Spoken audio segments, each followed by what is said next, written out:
BPA news, देश का सच।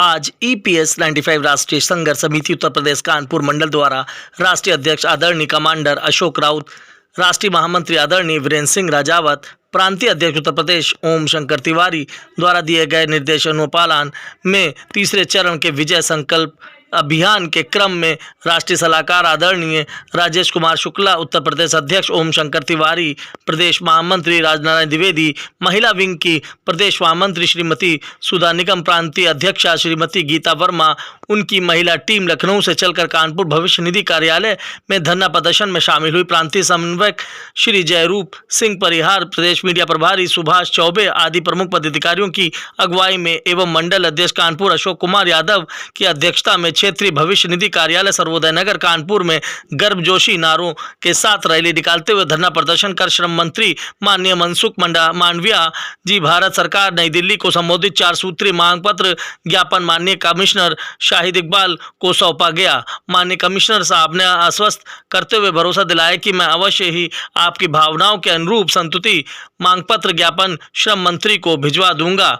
इस अवसर पर सभा को प्रांतीय उपाध्यक्ष श्री P.C. मिश्रा, प्रांतीय महामंत्री श्रीमती सुधा निगम, प्रांतीय मीडिया प्रभारी सुभाष चौबे, प्रदेश संगठन सचिव श्री G.P. पाठक, प्रांतीय उपाध्यक्ष अभिनंदन कुमार पांडे, बसंत लाल, विरजन बाबू, सचान, हरिराम कुशवाहा आदि लोगों ने संबोधित किया। सभा में प्रमुख रूप से सर्वश्री के Mishra, Shiv Bahadur Singh, R.K. Pandey, O.N. Vajpayee, D.N. Shukla, H.P. Shukla, Sheetla प्रसाद वाजपेयी, गणेश लाल चौरसिया, P.N. तिवारी, अनिल सक्सेना, D.K. श्रीवास्तव, चंद्र प्रकाश, अरुण कुमार चतुर्वेदी, J.B. पाठक, साबिर अली आदि लोग उपस्थित रहे। सभा का सफल संचालन जयरूप सिंह परिहार ने किया। अंत में सभा अध्यक्ष अशोक कुमार यादव ने पेंशन के संबंध में विस्तार से चर्चा करते हुए अधिक संख्या में दिल्ली पहुंचने के लिए आह्वान किया। उपस्थित सभी पेंशनर्स साथियों का अभिनंदन वंदन कर आभार व्यक्त करते हुए सभा के समापन की घोषणा की गई। इस उपलक्ष्य में क्या कुछ बोले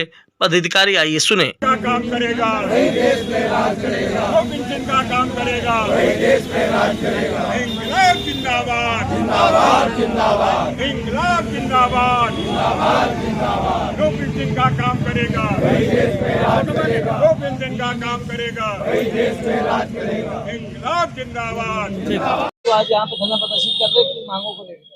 मैं ओम शंकर तिवारी, अध्यक्ष उत्तर प्रदेश राष्ट्रीय संघर्ष समिति। मैं 8 साल से लगातार संघर्षरत हूं।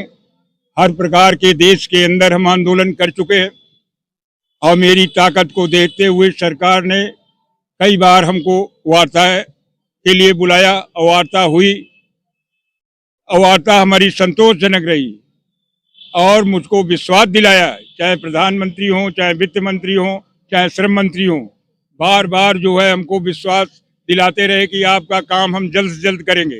अभी 13 अक्टूबर को मैं भी वार्ता में था। श्रम मंत्री जी के CBT की बैठक चल रही थी, उसके पहले ही हमको बुलाया था। हमारे साथ में आदरणीय राष्ट्रीय अध्यक्ष अशोक राउत जी भी थे, हमारे राष्ट्रीय महामंत्री आदरणीय वीरेंद्र सिंह राजावत भी थे और हम लोगों के बीच में वार्ता हुई। उन्होंने लिखित रूप से कि आपकी जायज मांग है 7,500 प्लस DA, पति पत्नी का चिकित्सा सुविधा और जो सुप्रीम कोर्ट के आदेश तोड़ मरोड़ कर प्रस्तुत किए गए उनको सही ढंग से लागू करने के लिए और जो हमारी इस योजना से लाभ नहीं मिल रहा है उनको जोड़ करके जो है मिनिमम पेंशन 5,000 रुपए देने की चर्चा हुई और हमारे राष्ट्रीय नेतृत्व को उन्होंने लिखित रूप से, हमारे श्रम मंत्री जी ने और EPFO ने लिखित रूप से दिया कि आपकी ये जायज मांगे हम जल्द से जल्द पूरा करेंगे।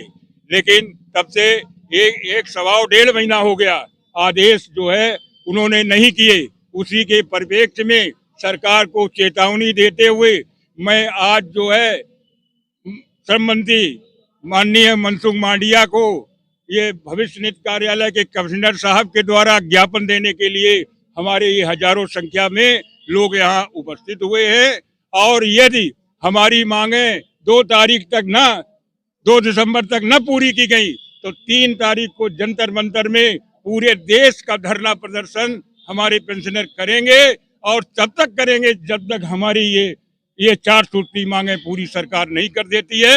ये मेरी अंतिम चरण की लड़ाई है। हम वहां से लौटेंगे नहीं, अपनी जो है मांगों को लेकर के ही दिल्ली से वापस आएंगे। दिनांक 3 और 4 दिसंबर को देश के सभी पेंशनर जंतर मंतर में उपस्थित होकर के अपनी मांगों को जोरदार से उठाएंगे और सरकार को वहीं झुकाएंगे और अपनी मांगे लेकर के ही वापस आएंगे।